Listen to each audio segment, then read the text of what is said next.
Alright, this is the elevator at the Nordstrom rack inside the former Arnold Constable store in Manhasset Center, Manhasset, New York.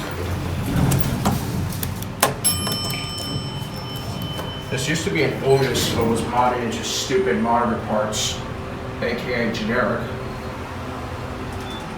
Ooh, I like that carpet floor.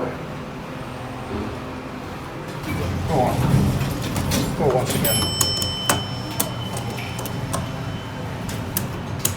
Door level's locked.